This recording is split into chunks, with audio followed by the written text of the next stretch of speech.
là, donc je suis en train de réaliser une flamencuche.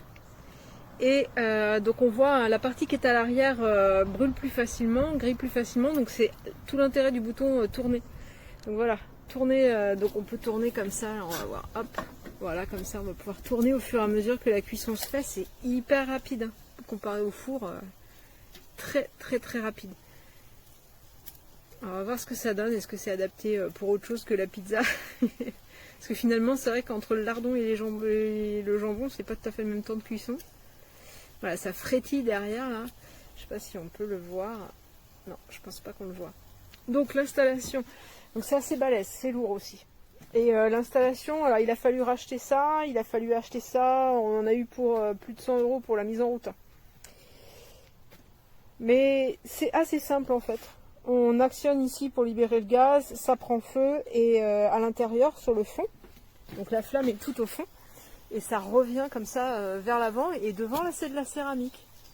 Peut-être que je pense à tourner, non c'est bon là pour le moment ça va. On va tourner un petit peu comme ça quand même. Voilà. Là on voit, c'est pas mal hein. C'est pas mal, ça grille bien sur le haut.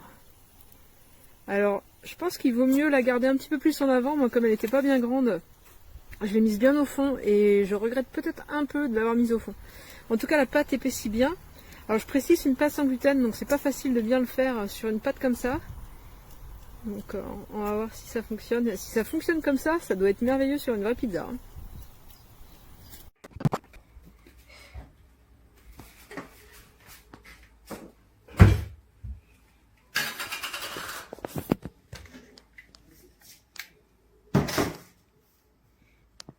Je viens à peine de l'allumer. Déjà.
Comment elle est belle.